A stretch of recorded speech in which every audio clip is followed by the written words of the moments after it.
Nailed it. Very different drink choices I just saw. Microphone. Good times. All right, so shall we begin? I think we shall. All right, as usual. Hey, I'm Bob. I'm Jake. And we are Nailed It the podcast. Now, of course, that's going to be lagged, but that's fine. I tried delaying my response just to make sure that I could time it just right, and I still fucked it up. It's fine. So here we are with our final episode of 2024, episode 12. Squeezing it in just under the wire on the 30th of December. But we did what we said. We got one a month in. So we're in the midst of getting one a month in. So yeah, finalizing that. So it's been a solid month since we were together too. So it really has been. Between us not having shows and just the holidays have really made it hard to get together. Since before Thanksgiving, I don't think. Yeah, I think so. Yeah, I don't think we've gotten together to talk about the new Ghostlight lineup, like the actual shows or any of that yet. Yeah, I think we had talked about leading up to the shows, but we never had a chance to really talk about how the shows went or anything. Right. Well, yeah. Plenty to talk about today. But what's new and exciting since I haven't talked to you in a few weeks, like quote unquote face to face? New and exciting. I had a new song come out as of like a week and a half ago. Right. New song Cyber Shadows, which is out now everywhere on all the streaming services, which is just a part of my solo project. I had a song that I was sitting on for the longest time, and I was like, I'll finally release it because I was happy enough with it that I could release it. Because a lot of times I'll sit there and I'll listen to these songs and I'm not sure if I'm happy with them, but after getting a couple listens in and a few people to tell me, whether or not it was good or not, then I was like, all right, I guess I'll send it out. So Cyber Shadows is out now. And from what I've heard, other people have said they are quite a fan of the tune. I enjoyed it. I enjoyed it a good bit, but I haven't told you I didn't like one yet. I did tell you I thought it was a weird rendition of Pickle Shots and Golf Carts, which we did say in our last episode would be the next thing we do, and we still haven't done. It's becoming a joke now. Yeah. But no, I enjoyed it. Is there a particular anything behind that story-wise, or just? I mean, you tend to get ideas in your head and stuff, but was there something specific about that one? It was kind of a mixture of both. I at the time was I was reading a bunch about cyberbullying. I, as somebody that's been a victim of cyberbullying, it was something I felt that I could write about and something that other people can relate to. That's a big thing with my songs is I want people to be able to relate to things in my songs. Fair enough. Other than that one song I wrote about the Avengers. That was just me being a fan of the Avengers. Nerd. Yeah. But this one was mainly about dealing with cyberbullying and trying to overcome that, like even just trying to become strong-willed, not so much become thick-skinned over things, but trying to work through the negativities of cyberbullying and trying to come out on top. Yeah, I like it. Thanks. But yeah, so the few people that have listened to it, yourself, a couple coworkers, they've all said that it's a cool one to relate to because it's one that you don't really hear a whole lot about. Right. Which has been the kind of reoccurring thing. I have a coworker that listens to anything I put out, and he always says that he likes that I write about relatable topics. Well, that's how you connect to people. I mean, anybody can write for themselves, and that's essentially what writing songs is writing for yourself. But it depends on what the message is you're trying to get across. And if you're trying to talk about something that happens to be relatable, that's just better all around. Right. But yeah, so I had that come out, and Lysdexia, I can't say it's been on a hiatus, but we're having a little trouble getting together because of the holidays and everything. Oh, yeah. But Lysdexia is still very much a thing. We're going to try and get back up and running in the new year. And then we've got Ghostlight shows coming up this weekend. We're kind of getting back into the... Yeah, we just passed the in-between weekend between Christmas and New Year's. As I checked, I believe the last full Friday and Saturday I have off for 6 months. Real is that really 5 or 6 months between because of Ghostlight and Ghostlight shows, acoustic shows, just other things going on. That was my last together Friday and Saturday off for months, which it sounds like I'm like, oh God, I hate music. I don't want to do it. No, I mean, I like the schedule. It's just, it was weird having the time off yeah, to do like nothing. I didn't even go see any music this weekend. Like I didn't do anything music whatsoever. yeah. I was Yep. gonna say about the same too. Yeah, I didn't really do anything other than that pickup show I did on Thursday. Right. And that was 100% last minute. Um, and I know that was because I also got asked too. Ed Yeah, tends to ask me because he knows I'm right down the street, but I was fighting a cold too all week, a bad one, which I sang yesterday. I had practice with next to nothing yesterday, so I did some Breaking Benjamin stuff, and that was as good as my voice is going to allow it for where I was at. I'll be fine by Friday, but oof, there was some stuff there I was not expecting. But I definitely was not able to sing Thursday, and that's why I immediately said to Ed, I was like, "You better call Jake. Maybe he yeah, can do it." Because I certainly wasn't going. In fact, I ended up feeling so bad, as you know, I didn't even make the show, which is yeah, very unlike me. I 100% make it anytime I can. I couldn't get off the couch, and it wrecked me for almost a solid week. And now my yeah. wife has it, so good times. So I'll sequester myself up here.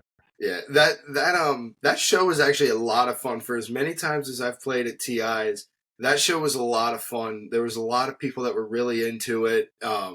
People, I will never say it's about the money, but people were tipping really well. It was really a fun night. People were throwing out requests left and right, and by the end of it, I was literally just playing the last chunk of a Ghostlight set list, Well, I and mean, why not? We have excellent song selections. we do. I did have to laugh though because somebody requested Flagpole Sitta, and I've never sang that song.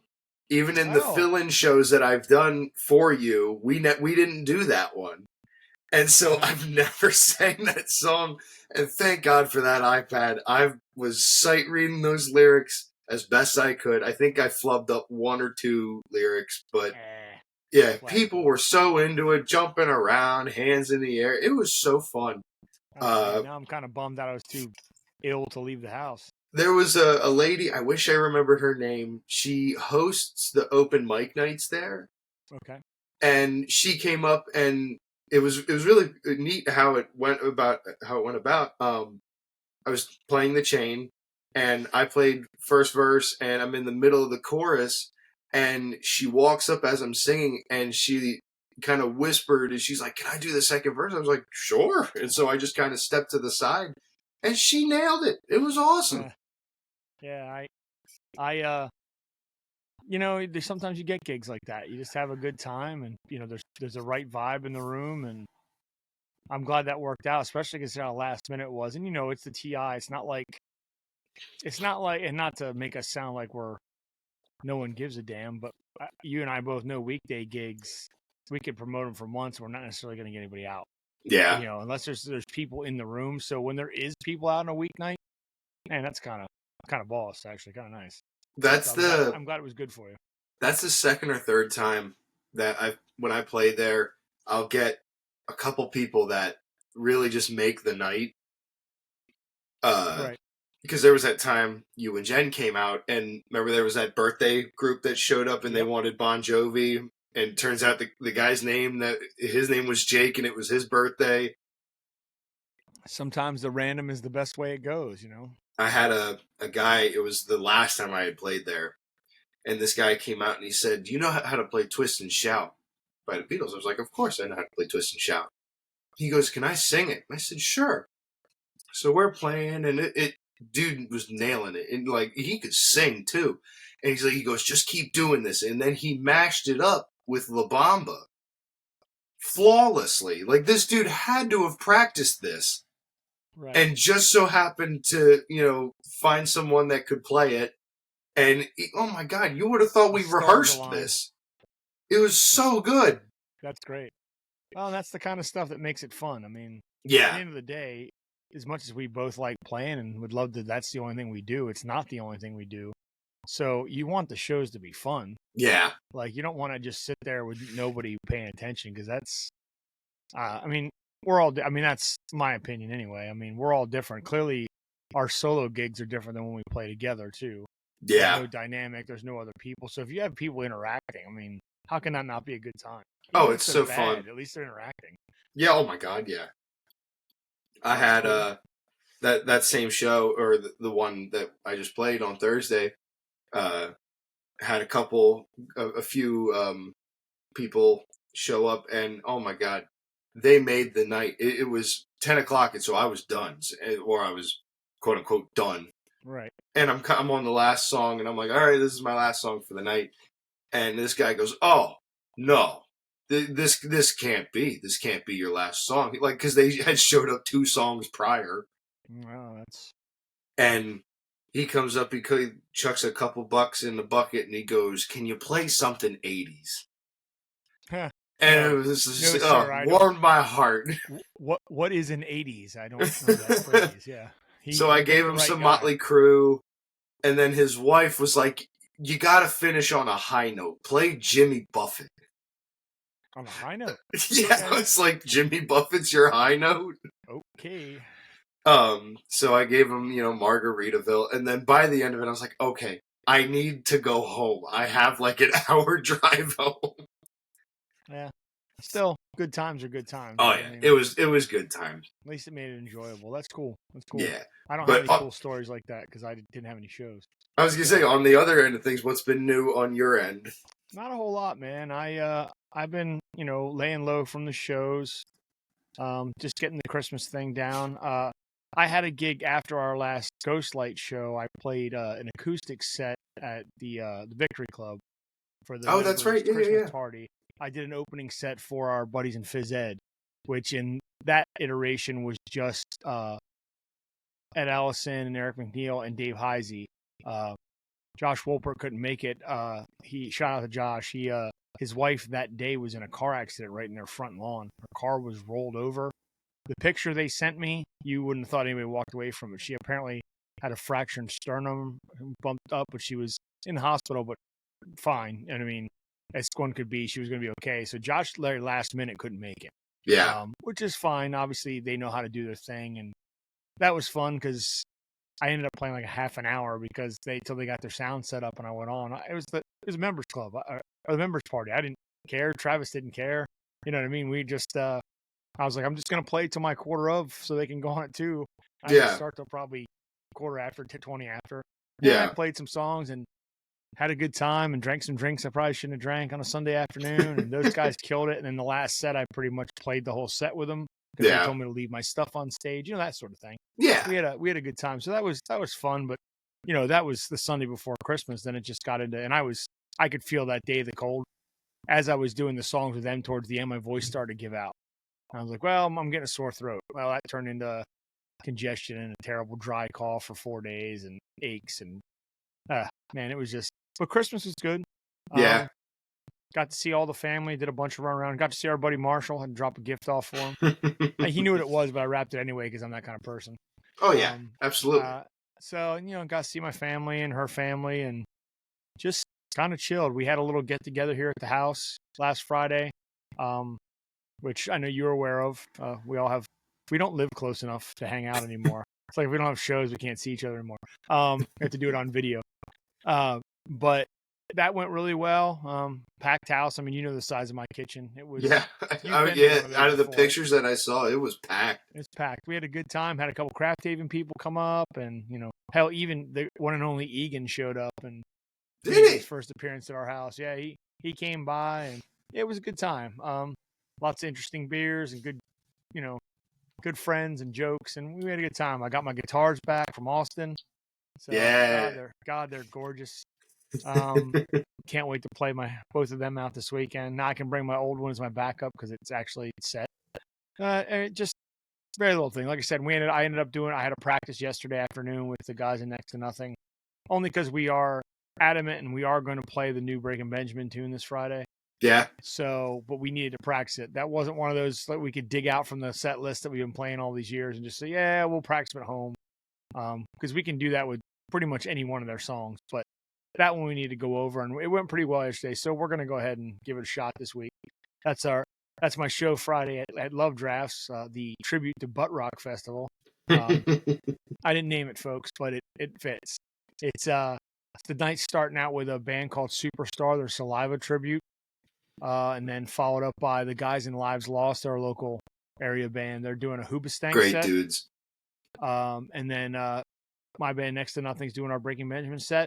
And then the headliner of the evening is a Creed and Nickelback band called Crack, doing stuff of both those now very resurgent and very popular again bands. That's actually our friend Ed Allison's in that band too, and Kevin from Lyndhurst, I believe, is also in that band. Yep. Dylan from Observe the 93rd, the drummer's there, and I'm sure there's somebody else I'm not sure of, because I wasn't told. I'm not told everything apparently. But yeah, doors are 6:30 on that. We go on, I believe, in the 8:30ish range if everything's on time. But I mean, sounds like it'll be a good night all around. So anybody that catches this podcast before then, you should come out to Love Drafts Friday night, January 3rd, first show of the year. So, and of course we got Ghostlight on Saturday, our first of the year, our first time at the Bourbon Tavern down in Freeland, Maryland. I played there before with Fell From Zero, but it's a much better suited for Ghostlight venue. So you guys, I think, were you just there with Fell From Zero? It was a couple months back. It was over the summer, beginning of summer, maybe end of summer. It wasn't that long ago, but it was long enough that it was nice outside. I remember that, but I don't remember time frame without looking at the calendar. But we were not as well received there. It's not a heavy band room, and we didn't have our usual sound guy, so we were struggling through that. And needless to say, the owner was super cool about having Ghostlight come back there and to his other location, the Bourbon Mill in New Oxford, next month, February. But yeah, I was afraid because I had a good relationship, and I still do, with Chuck, the owner, when he owned the place in Hanover. Fell From Zero played our second show there. Like we played there a long time, so I think he was a little surprised and maybe disappointed about how the reception was, but I guess it's just not that heavy a room. So right, that's Ghostlight understandable. is perfect for that. So it's fine. They're hit or miss sometimes. It's fine. Yeah. But other than that, man, my week has been just relaxing, doing a lot of 3D printing. I printed more ornaments than you could possibly imagine the last few weeks. Just random. I have to get this one in the frame. I'm going to take it off my tree, so everybody can see this. This, I don't know if you can really read it because of the film, but this says "Merry Christmas" from Nakatomi Plaza. That is in fact the tower from Die Hard with the explosion at the top here. Yeah, that's right. And I printed it as big as possible for my ornament. Didn't get it painted. Oh my! I love it. Die Hard is a Christmas movie. I'm just going to put that back. There's a couple other things. I made a Breaking Benjamin ornament and some other random nerd stuff. It's pretty nice. Pretty cool to have that printer do things. I've also been printing parts for Jimmy's drum kit. I printed a whole internal mic kit and things of that nature. I'm enjoying having this printer and doing different things. So made you guys some ornaments for Christmas. I have mine that hangs on my it hangs on my visor in my car. That's awesome. Yeah, I gotta get some nailed it ones. We need ones of our little icons. Yep. Yeah, I need to transfer them into a 3D file and print us out some icons. So, but other than that, other than our schedule coming up, I mean, like I said, we got shows all the time. I mean, I have a show next Tuesday at the Falls, even my first of the year there. So I've got some stuff going on, but it's the usual. It's our usual, show, doing a thing, and getting this new version of Ghostlight kind of into full gear now that we've had a couple shows with the guys, and which we can speak about. I think they went incredibly well. I think they did too. We had very limited practice time before those first two. Well, I mean, really the 4 gigs that we did, and I think they all went well. I think it's still going to be a new thing. I mean, we were just getting settled in with you being there, really locked in, and then we're going to get 2 more members.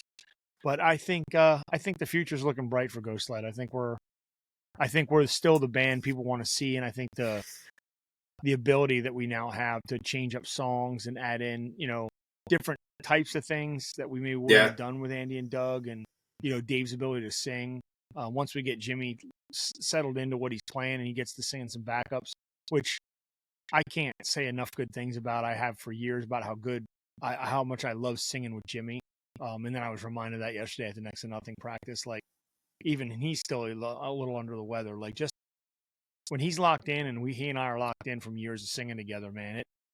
There's just some things coming, and that'll work when you're singing and Dave's singing. Like his harmonies are, when he finds them, man, they're there. It's gonna be going forward. Just gonna be just that much better from something I thought was really great to begin with. So Yeah. I'm looking forward to, the new songs and the discussions like we were having today in our text thread. You know what I mean? Just about new stuff and things that, not that we didn't do that when Andy and Doug were there. Just now we're talking about some new stuff that we haven't done, or even stuff that Rich and I did that we haven't done in the band since you joined, even much less these guys. So Yeah. it'll be nice to refresh things a little bit and get a little bit of a little variety in our set list, maybe a little change up. So that'll be cool. So I'm looking forward to that. Yeah, I will say when we did the first two shows, so that would have been Tellus and Union House. And Union House. Tellus was, aside from having to use like the house sound and things, right? The weird overall, first the overall feel of the band, you can very much tell changed from when Andy and Doug were in the band to when Jimmy and Dave took over. And that's not to say anything about Doug and Andy. They are fantastic dudes, and forever grateful for them and you guys for bringing me in. Right. But you're welcome. Oh, thank you. But like the overall, like essentially a party feel has upped itself in the band. Right. I there's my voice. I think a lot of that goes with, number one, bringing Dave on board. And I've said this before. I know he won't listen to this, so we don't have to worry his head getting any bigger. But I think Dave automatically has that vibe about him. He always did, because he's a front man, like you are, like I am. You put three front men across the front, and you and I and him have played in a band where we were more about that laid back, fun attitude. And I think that automatically translated even if we weren't trying. And I think that's only going to improve. And I agree with you. I felt the same way. There was just a different feel about what we were bringing to people. So different energy. And I think that's because of more energy. Your side of the stage now is full of movement and energetic, because of you and Dave, doing your little dances and whatnot, and just a different feel of it all together. Rich was always super mobile. I can only be as mobile as my microphone. Right. Until it's your turn to sing, or Dave's, you know what I mean? Now there is an opportunity for me to stop standing at my mic the whole time. So I think there's going to be more, not just energy, but more of a vibe, not to overuse that word that people tend to use, but in the classic sense of the word vibe, like just the movement and energy and things that we're going to bring to it now that we didn't have before, because it wasn't the way the band was built. It's becoming something else, and I'm here for it. You know what I mean? I'm here for that change. Yeah, I'm really excited, for the new stuff that's coming in, and just the more shows we play, the easier it's going to get with Dave and Jimmy and just all five of us as a whole. Right. And it's only going to go up from where we are. Not to say we're at the bottom, but I don't think there's a backslide here. Yeah, exactly. We're not going backwards. Yeah, no, it's just going to get better and better and better. And even in the few times that like we'll have a hiccup here or there, all of us are at such a level of musicianship that, we carry through it and we can make it through and make it seem like nothing happened. Right. We can roll over mistakes pretty quickly, or laugh it off, or whatever it is we need to do, but we can definitely make it work. And I think that's, again, I've now played with Rich for a few years. I've played with you off and on for years. Dave and I have been playing together for 10 years or something with acoustic stuff and different things. Jimmy and I have been playing in bands together as a regular since 2010, maybe. Yeah. We played for a few years in Johnny Chimpo, and then, the Next to Nothing thing's been going on since like 2017 or something. Like I just, everybody, for me on my end of it, everybody in the band I played with long enough now, there's no new guys. There's no, all right, man, what's this guy about? Or how are we going to play together? Is it going to work? We know the personalities in the band all fit. They'll work. And Yeah. that was a big issue Rich and I had in our discussions about bringing new guys on. Not you. I mean, when Andy and Doug said they were leaving, Rich and I had many conversations as the torchbearers, not to put you out of it, but we had Right. more No. I leaders, get so to that. speak. And it was all about, is it the right, musically the right thing for us? Like instrumentally, the guys, who are we going to bring that's good enough, to fit what we're doing? Not that we're perfect, but we need and are they going to, the personality is going to work? And Right. I think we found that pretty quickly. So. Oh, absolutely. And we've said it from the beginning that Dave and Jimmy were the right choice for what we're doing and what we wanted to do moving forward. Agreed. So, yeah, we knew that. We knew that. And, they'll argue with us, but this is what needed to happen for Ghostlight. Yeah, and that ended up, as far as I'm concerned, for the little bit of time, the 4 shows we did so far, it proved itself to be the right choice. And not to also, sweep it under the rug or anything, but we also switched sound guys. Yep. Our longtime sound guy, Ghostlight's longtime sound guy, Scott, decided to step aside too with Andy and Doug leaving. And our friend Todd, who I had worked with many times already with Fell From Zero, he's kind of our go-to guy because we don't run our own sound anymore. Todd was more than willing to come in on it, and I think we're in good hands. We got a guy who understands what's going on, and I think we'll be in good shape. Oh, absolutely. I did have to laugh though when we did that Union House show. It was the one and only time in the now going on 9 years I've been playing live shows. First time I've ever broken a string while playing. I've only ever done that twice. It was second or third song into the set, and that's when we were working. Yeah, we were working the opposite set of, or the opposite side of the set list. I have our set list here. Right. Yeah. Rich decided we should start with the other one to play some of the stuff we missed the night before. Oh, it was during Hands to Yourself. Oh yeah. Because that was, I remember playing, and because I was singing that one, and I felt it snap. It was pretty sure it was my A string too. Like, it's one that you don't normally break. That's slightly random, yeah. But I think it's mainly because of the way I play, and I get really into that song. I love that song. Yeah, I enjoy that. I enjoy the way people react to it too. So yeah, and the way I play, I remember I came down and I hit a chord, and I felt the string go bang. I was like, "You have got to be kidding me!" Because I was like, "It's a local show. I don't need to bring all my stuff. I'll bring one guitar because I won't need it. So I'm rocking the Twin Dicks." And the one time I decide to bring one guitar with me is the one time I bust a string, and I didn't have my Iceman to back me up. Well, is that? I never mind. I'm not going to get into it. Yeah, you know my thoughts. No, Eventually, I'll start bringing the Gretsch out as a backup. You should. I'd like to see that guitar. You've been talking about it for 6 months. I'm looking right at it right now. It's sitting right here next to me. Yeah, that's doing you a lot of good at shows. Right? Says the guy with his twin behind, because I don't even take it to shows anymore. Because, why would I? Why would I bring an electric when there's 2 guys who can play way better than me? And I have these 2 beautiful acoustic Breedlove guitars. Hey, good product placement. If you haven't heard, Jake and I are Breedlove artists. As we both readjusting our seats. Look at us. I'll tell anybody who wants to hear that. I got asked by our friend Jared from down at the campground. I had posted the picture I put up of the guitars after Austin cleaned them up. I don't know if you saw that. I changed my cover photo on Facebook, and it was just like a collage of the angles he took of the guitars, the headstock, all shined up and restrung, shot up the fretboard. And Jared messaged me, "Hey, are you a dealer of those?"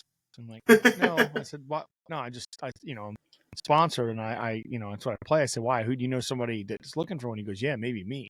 I said, good choice. Oh. You let me know, and I can make all the recommendations in the world for you, buddy. You want to know? I just did the same thing.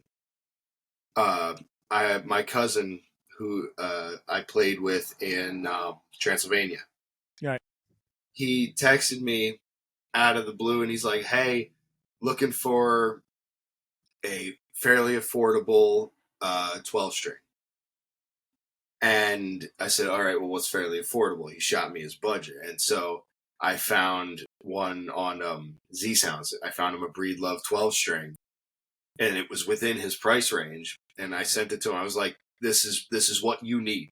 I was like, "You don't need any other recommendation. This is what you need." It was a Breedlove 12 string. I said, as someone that's sponsored by Breedlove, I stand by their products and their, everything they put out. I've played one Breedlove 12 string one time when it was in an acoustic room at a Guitar Center. Phenomenal, as always. As expected.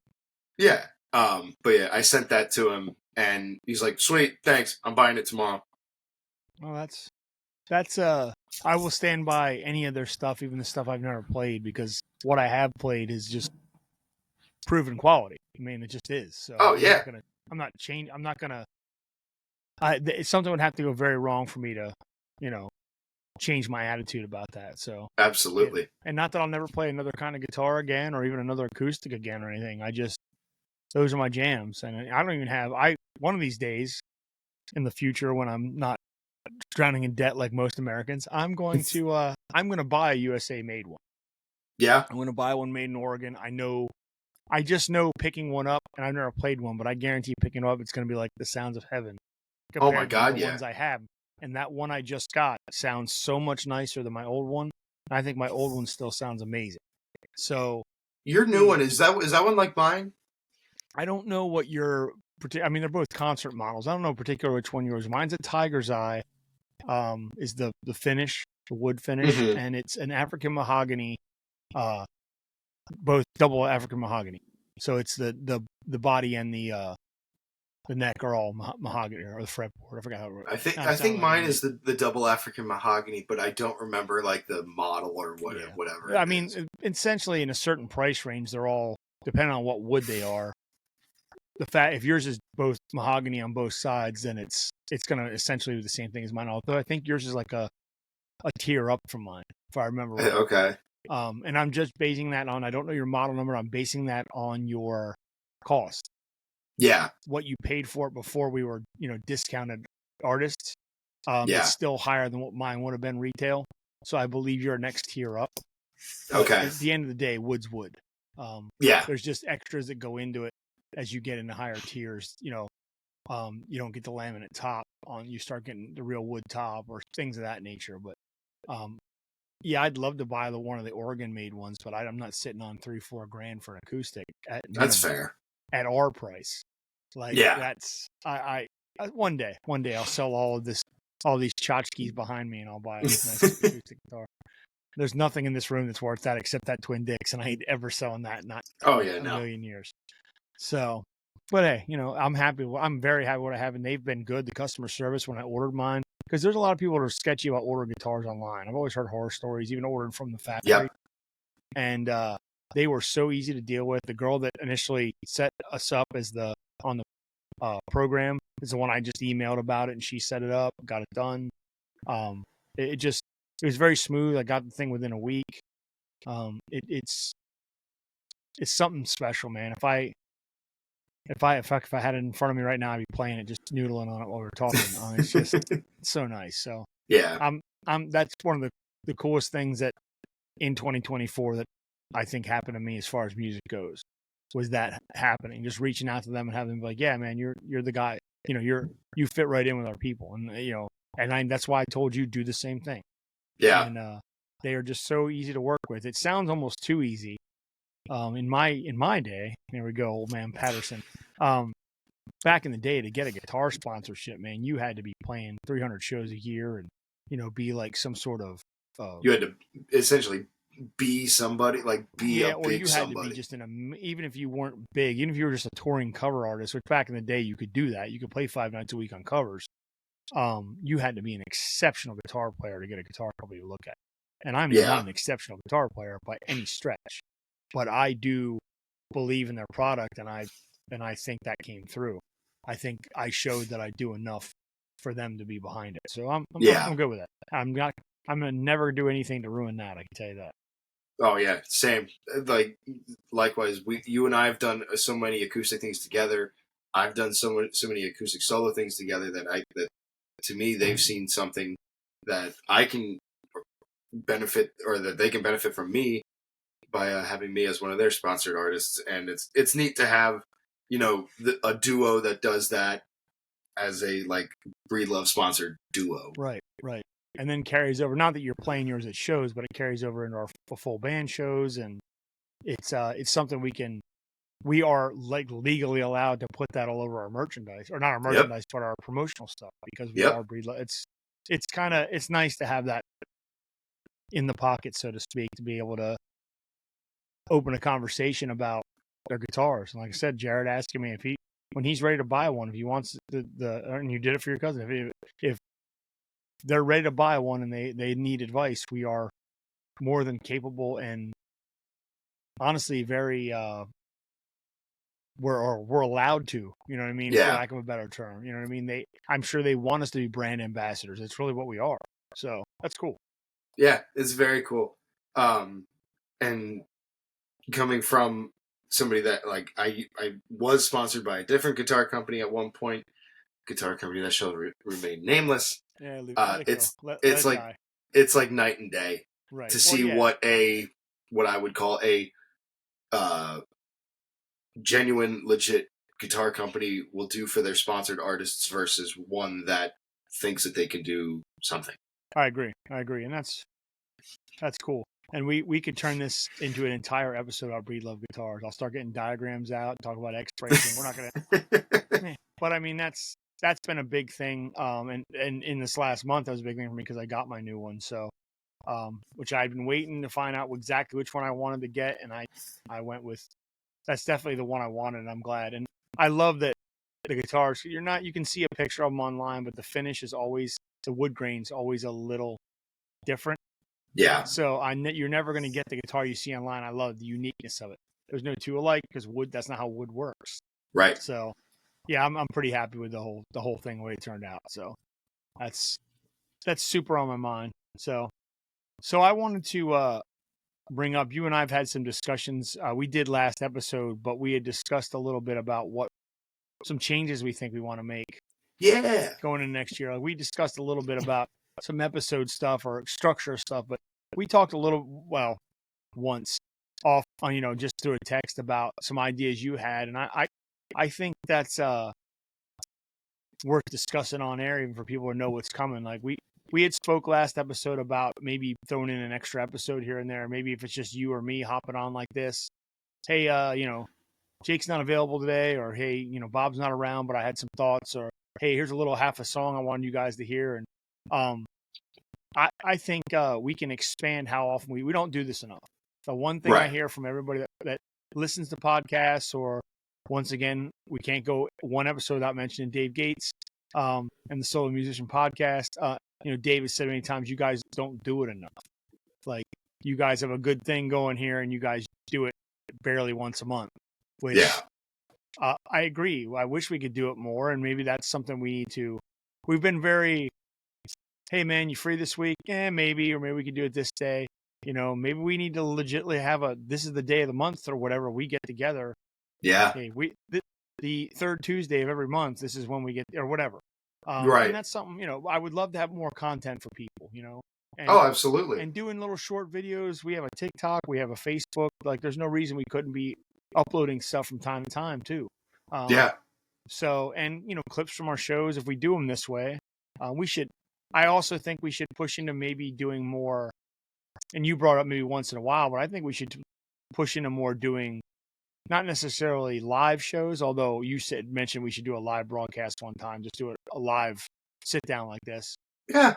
But I think we should be doing these video shows even when we're in the same room, and we should be pushing the YouTube route and pulling making audio of them later. But our little, like, what do you feel like talking about in tangents can really get in the way of a video show. But I like the way I like our format. I like that we just get together and chat. And I like that we're now a second year into this, and we did a full year of episodes this time around. And I just enjoy, it's just two guys talking about what's cool this week with their lives, and what we like in music, or our top Yeah. 5 sometimes, or so I think that continues. I think we should just do more of this. I agree. And I think you brought about doing some rebranding a little bit, not name wise, but logo, some more professional promotional stuff. And this is all stuff that we can take from our music world that we should be using for this. Oh, So yeah. I do think that there's some cool changes and maybe some big stuff. Let's not forget we were an award nominated podcast this year. And I'm never going to let that off our byline ever. I'm trying to make it a point at least every show. Yep. At least once to make it a point that we are an award-nominated podcast. And we are. And that's actually a legit statement. Did we win? No. Does that matter? Absolutely not. No. But we have some things. I think we have a unique position here where we can do this is a rare occasion where you could kind of do whatever you want. Like there's a billion podcasts. Podcasts are huge. But as far as like our band goes, we have to do a certain thing a certain way. Maybe different songs, but we're there to entertain people of a certain type and play certain genres and do things the way the formula works, so to speak. This podcast has been just you and I. Hey, how does this work? Let's figure it out. And we figured out a way, I think, to make it feel like it's ours. Like the people that do listen, I think, understand that this is Bob and Jake's show. This is the nailed it thing. This is what they do. And anything we can to improve that. Same thing. It's the same concept with the band earlier.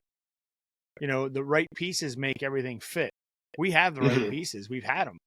Now we get into, and I think I've said this a while. I think we need to do more guests once in a while than we do.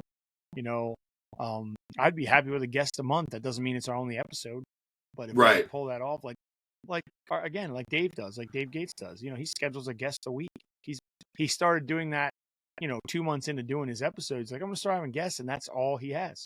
He has a guest, and he has a second episode where he tells us his Thursday thoughts, and that's, we have unlimited potential. This is we're essentially doing this for free. You know what I mean? The internet is free. Oh yeah.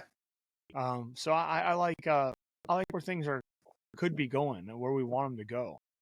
Yeah. It even crossed my mind about doing like how Dave does his weekly Thursday thoughts. Like I think I had mentioned it to you as well about a mini episode where it's like if you have essentially a Thursday thoughts kind of deal where it's like, hey, this is Bob and I checked out this new album. Yeah, absolutely. I think so too. I had thought about bringing, because I know I had mentioned it, I think in season 1, I had mentioned about doing the 717 only bands thing. Yes. And it's, a 30-minute episode, if that, of me talking about, hey, I checked out the new Lyndhurst EP, or hey, Observe the 93rd has a new song coming out, or I checked out this band, or that band live and at this venue, and give my thoughts on the venue, the band, and all that other stuff. Or just talk about a show I had, or like how earlier in the episode I discussed about like my experience over at TI's. Yeah, I think that's a great way to go about it. And I don't necessarily know if this is the kind of conversation some people would have in their podcast. Hey, we're gonna have a behind the scenes. What are we gonna do with our lives podcast? We're giving out all the secrets, but no, I think we definitely have this is such a cool format that to be able to do stuff like that. So why wouldn't we? So that's definitely gonna. Oh my goodness, there it was. It got me. That dry cough came up to sneak up on me. I think that's definitely where we're going to go. I don't think this is we should do this as much as we are going to do this. So this is us saying it here. I think our format isn't going to change. It's just going to expand. Yeah. We could, who knows, we could have a whole nother episode ready to go this week if it wasn't New Year's. Right. Not that, but yeah, I think that's a lot to look forward to. Maybe someday we'll get nominated for another award and win one. Maybe we'll just make up an award and win it. We're going to make our own award and we're going to win it. We'll be the only, because we'll be the only one in the category when somehow we'll lose. That's very true. We can, essentially use that like cheesy motto of New Year, New Us. It's New Year, New Nailed It. Yeah. Yep. Yeah, that's a good And promotional tool. Now you're giving away all the keep those shit to yourself. You're giving away our ideas. I'll shut up. Yeah, keep it hold it for the podcast. Yeah, and I also would like to get into more remote podcasts. I mean, we have the ability to do that. Where we can sit down with people, maybe shows. We talked about that many times, but we should do some like quick things at a show. We were going to try and do that with Lyndhurst with the whole band. Yeah. Their EP, and then we never got to do that. I'd love to do one where we actually sit down with a band and not just one person. Right. Because at the end of the day, we talk about a lot of different things, but it is about music. Our main through line is music, and then, every other thing that we are currently into, or, we have a lot of shared interests outside of music too. We have a lot of nerdy stuff to talk about, but I think we can take better advantage of what we're doing, and just make it have a lot more fun with it, even though I don't ever have a problem. I enjoy just doing this right now. Oh, yeah, same. An hour away from each other, we still get to sit down and do this and talk. But yeah, I also think we could have a lot more fun with it if we wanted to. We could make things absolutely. We could take that Ghostlight mentality of here's the party and bring it into our podcast sometimes. Oh, yeah, absolutely. Yeah, things are coming. Things are coming, people. I'm not going to make any pronouncements anymore. Anytime I make some sort of proclamation or announcement, like we're going to record this Pickle Shot song, we just don't do it. So let's just say we're looking forward to trying some new things. Yes. That could be taken the wrong way too. Anyway, it's fine. It's fine. I do want us this year or this coming year to at least get one Craft Haven episode. We've mentioned it in both seasons, and we never do it. Oh, we're doing it. Even if it's just us sitting down at the pavilion, listening to the waves crash, and talking to each other about how nice it is to just sit there and listen to the waves crash. Yeah, we're definitely gonna do that because the way our schedule works now, I will actually have a lot more time to spend at Craft Haven. So and still that'll be nice. Shows, so it's gonna be a nice summer to get away. So I'm looking forward to it. I'm looking forward to it as well. I miss that place.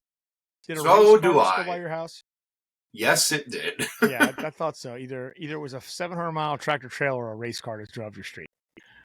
Nothing in between. It's one or the other, and then you get the random horse and buggy that goes clopping past my window every morning at like 3 a.m. Yeah, I get a good bit of noise around here too. So, now that we've talked through what we're going to do with ourselves for another year,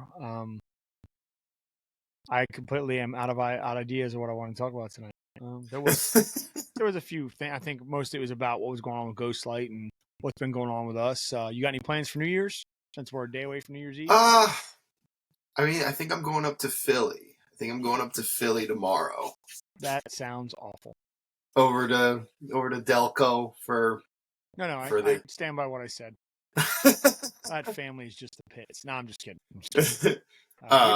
We don't know what we're doing. We have like 10 invitations to things, and none of them seem. They all seem fun. I don't want to say like, the hell with that. Those people aren't into my.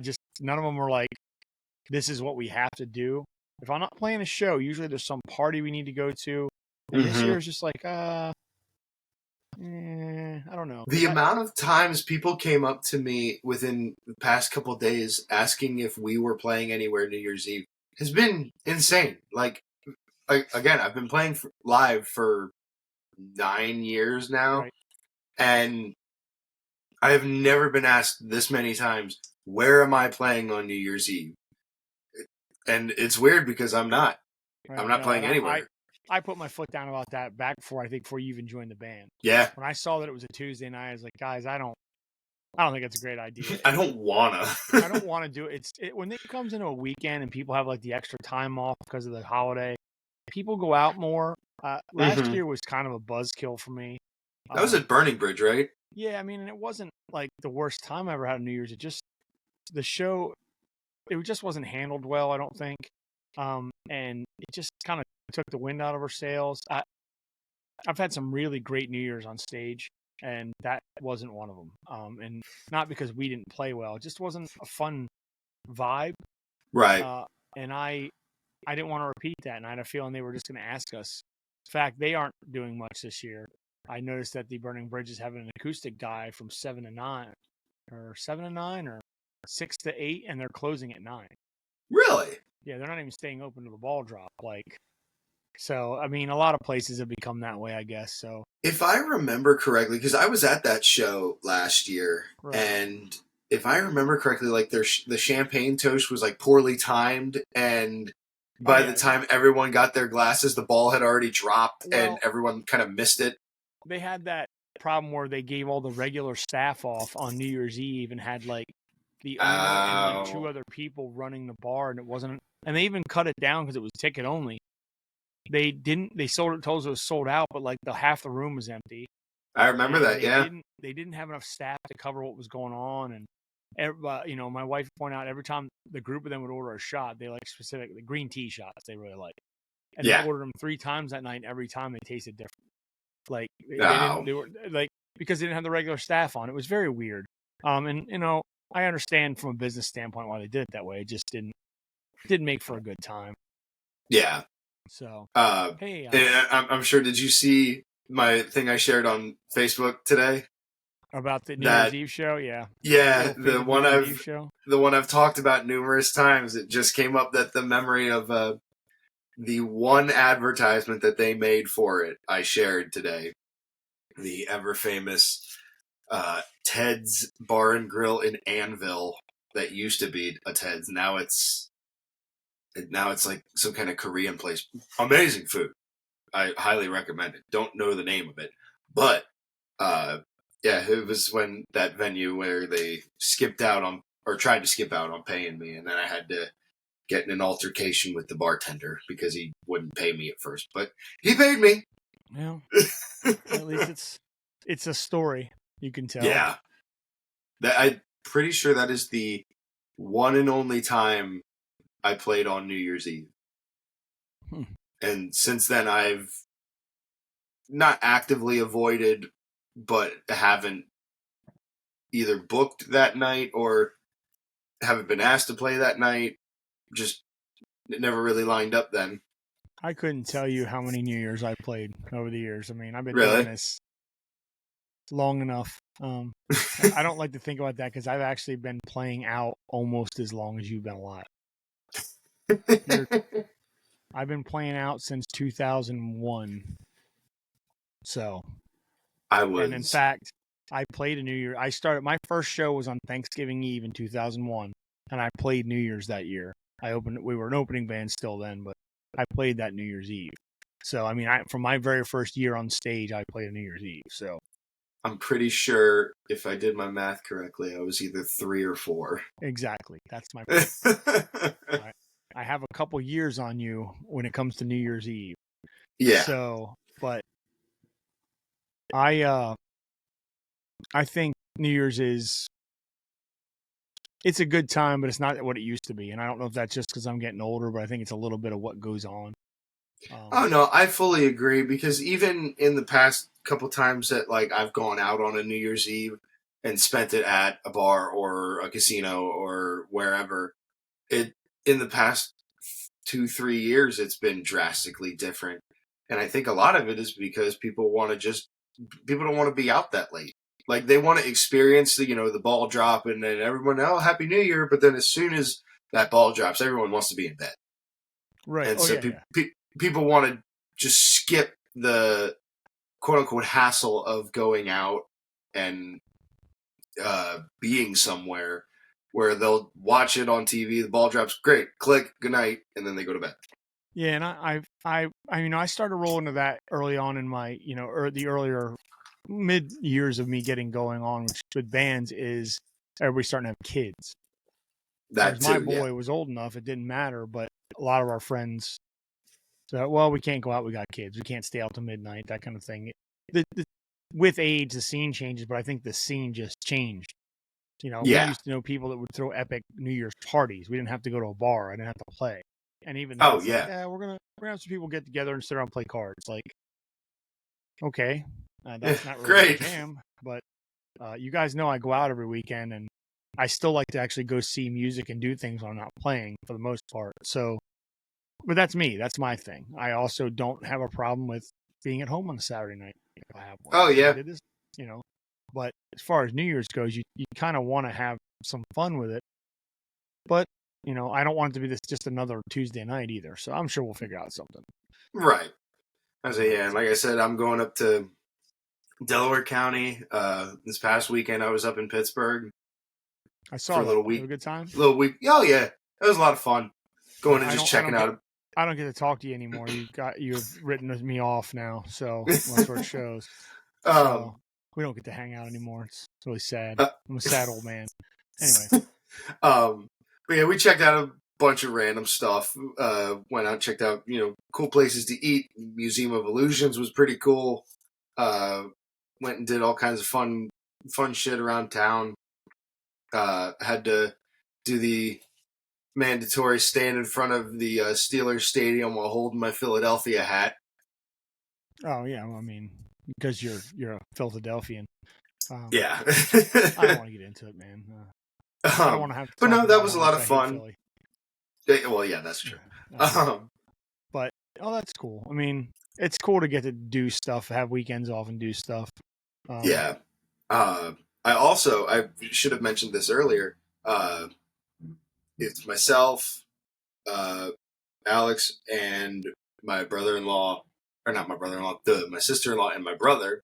The four of us got tickets to a music festival in May. Oh, that one in Ocean City? Yup. Oh, man. So I'm going down the second day. That sounds like a lot of BS. Oh, man, I guess I should have. I'm surprised because that lineup is kind of your like some of the bands on that's kind of your jam at times. I unfortunately there's a couple things that changed my mind about that. One, I would only be able to go to the Sunday show, which is the day that I would have liked. I heard from a lot of people that went to some of that stuff last year. I think didn't you go to one of those? Oh, you went to one in Jersey. I went to the one in Asbury Park. I heard when they had that that country thing or whatever they did last year, it was an absolute shit show. Really? Prices were through the roof for hotels. Like all the stuff on top of the tickets, like it was badly managed. I'm like, I'm not spending that money to drive down there for one day and have to spend the night at some $400 hotel. Yeah, I will say when I went to the Jersey one, the parking was insane. Like the pricing for parking, that was insane. The event itself, I heavily enjoyed. I thought it was very well maintained. Like I thought it was easy to get around places. All the stages were really easy to get around to. It did get fairly packed for the headliners. Right. Like when Green Day hit the stage the second night, oh my God, it was shoulder to shoulder. You couldn't even walk an inch in front of you. But I think that's also part of the festival scene for the headliner, at least. But you're gonna have a good time down there, and the lineup is cool. But I'll be honest with you. I think, and it's not me and a grumpy old man. Many years ago, I just got real tired of all day concerts. No, I get that. I just don't. I'd love to be on stage, but I don't like to be in it that long. Like going to see 3-4 bands in a club or something, or even outdoors at a show is one thing, but all day is it's exhausting, and people are exhausting. And also, I should have checked with you about that because I'm pretty sure that's one of the dates I threw out to Sherwood Inn today. We'll figure it out. I'll just tell her we can't do it. If she even gets back now. Anyway, no big deal. I totally forgot. I got to put that on the calendar actually that you're off. So, I will say, like that second day though, I'm ready. I got a couple people I'm checking off my bucket list. Oh. Actually, correction. I got one band I'm checking off my bucket list. The rest of them I've seen. Who are you talking about? Refresh me because I don't remember who's on the bill. So for the Sunday showing. Wait a second. Isn't that the 17th and 18th? Yes. You know we have shows the 16th and 17th, right? Yes. Yeah, that's why I'm only going on the 18th. Oh, you're going for the Sunday gig? Yeah.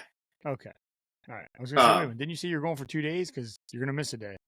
No, yeah. I made sure of that. I'm only going for the second day, the Sunday showing. Okay.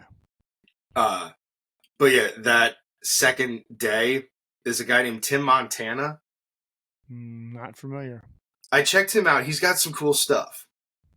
But then we started getting into more people that I was aware of.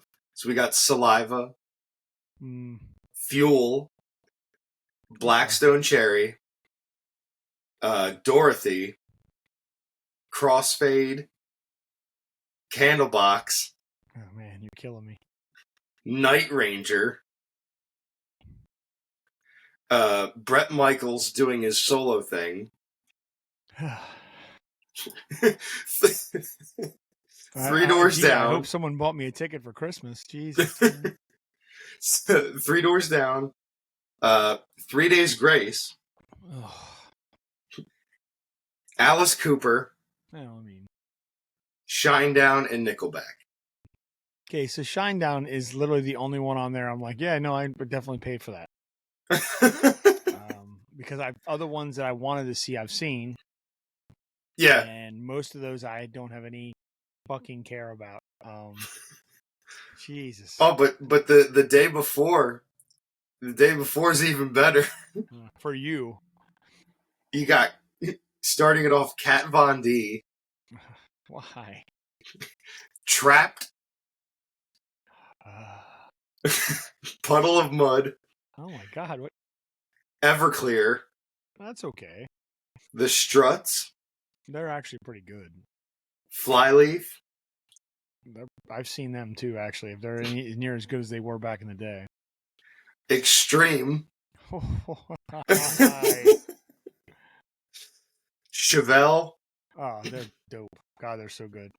Oh yeah, they were great when we saw them. Yeah, they're fucking good. Bush. I've heard good things about Bush too, actually. Hailstorm. Well, I love that band. And then closing out the night for the first night, co-headlining, Motley Crue and Def Leppard.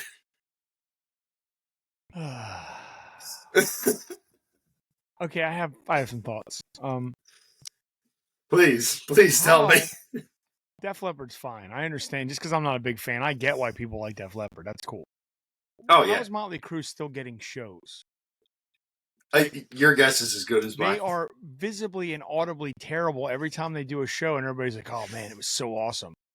No, it wasn't. I just saw the same show as you, and it's fucking awful. Yet they what? Never mind. So I've seen Motley Crue twice. Both times, I've been vocally disappointed.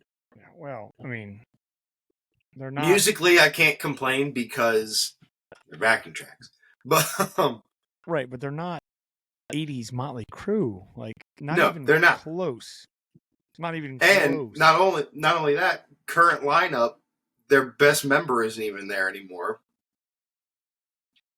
Just because I'm a diehard McMars fan. Well, first of all, that's pretty subjective calling anyone a Motley Crue the best of anything, but that's just my personal opinion. But they definitely don't have the best singer in the world. What, Abominable Snowman? The fucking Bumble singing Dr. Feelgood. Anyway, yeah, I mean, that whole weekend would be great for you. Not for me so much. But hey, no, I had to laugh as soon as I saw that first lineup.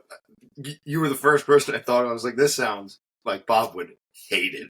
There is a bunch of stuff on both those days that's, well, the first day, not so much the second day, that's good, but not like I'm going to spend a fortune on tickets and staying somewhere. Right. To go there. Now, I'm not doing that. No. Well, you talking about you wouldn't pay to see Extreme and Night Ranger? Yeah, actually, if it was just Extreme and Night Ranger, like Club XL, I'd be like, you know what? I'm off that Tuesday. Let's go see them. But like, I wouldn't like take a 4-hour trip to see them. No, I would not. Let me tell you, I'm so stoked to hear some Sister Christian live. God, nothing like going to sleep at a show, right? Actually, I bet that's pretty amazing if you're in the right crowd of people that are there to see them. Oh, like, yeah. The amount of people that would be singing along to that. More. You know what I mean? Like, I'm going to love it. Yeah, that might be... I'm going to take all the videos. Experience. I found as I get older, I'm finding a little more interest in some experiences, saying I saw something that I never would have gone to. Yeah. But not like going to see that country concert this summer, going to see Lainey Wilson. That was amazing. Yeah. And I'm sure there's some like legit country that I actually would enjoy seeing live now because my taste Oh, has yeah. changed a little bit. And that goes back to 10 years ago when I saw Huey Lewis finally. Like the fact that I could see that kind of show.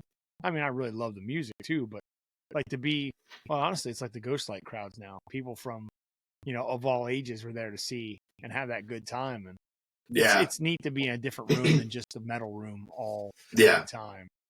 Well, that's how it was like when I went to that Jersey festival and I saw Boy George. And I will always say I had so much fun at that show, just seeing Boy George, than I would have ever expected.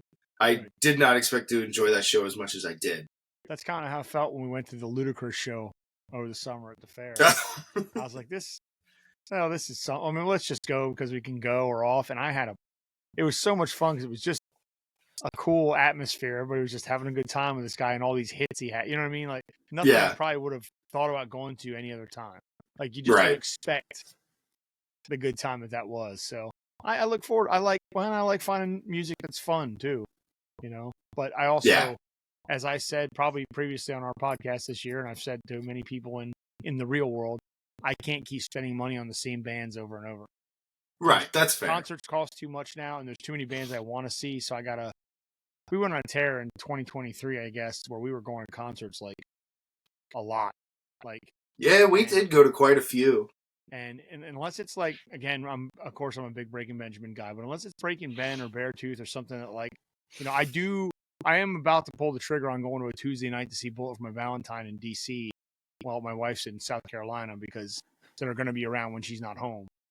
Who are they with? Trivium? Trivium. Okay. And I'm almost willing to make that trek on a Tuesday night and come home because they are absolutely worth it.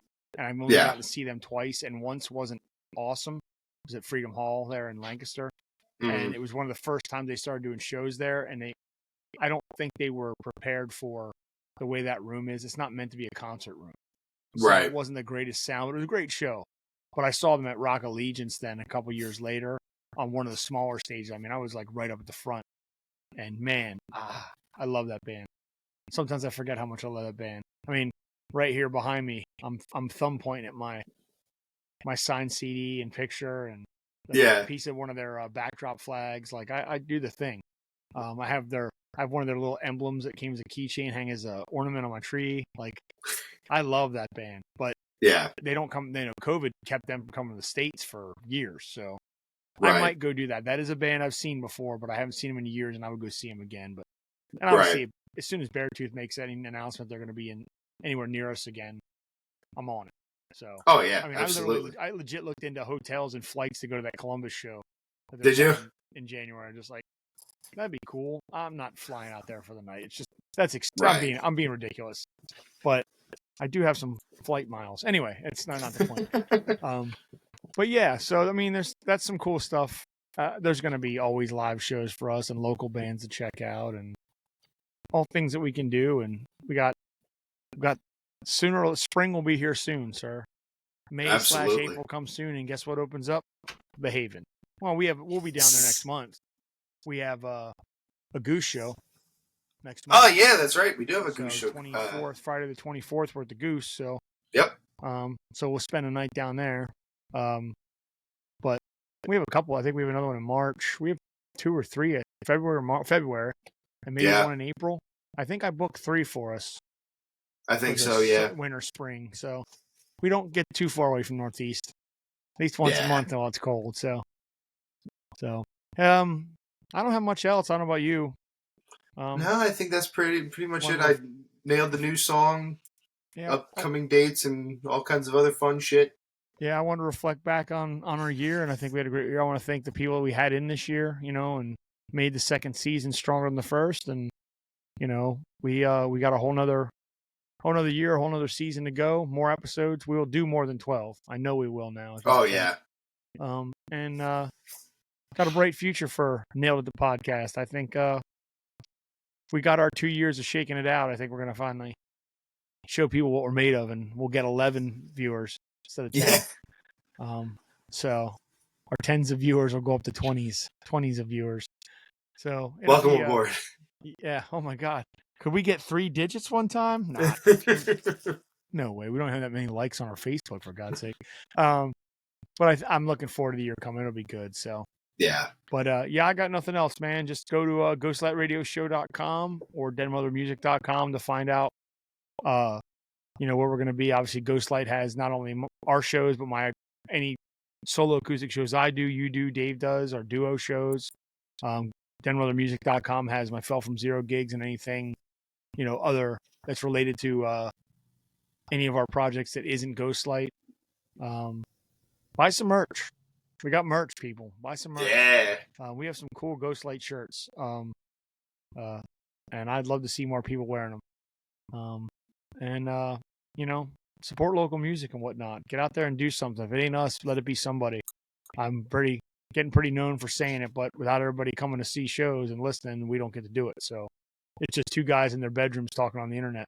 So that didn't sound right either. Jeez, phrasing, Bob. But yeah, good things coming. 2025 is coming. So for me personally, Happy New Year, everybody. Happy holidays. Thanks for sticking with us all this time. And we look forward to bringing you all kinds of cool and new content in 2025 because we're not giving it up anytime soon. And the band's not going to Ghost Light Radio shows here to stay. So that's all I got. You? I'm good here. Happy New Year. Happy holidays from Nailed It the Podcast, myself and Bob and the podcast. And we're looking forward to seeing what comes in 2025. Absolutely. So like always, I'm Bob. I'm Jake. And we are Nailed It the Podcast. That's right, folks. We'll see y'all later. See you. Nailed it. My ass hurts from sitting in this chair.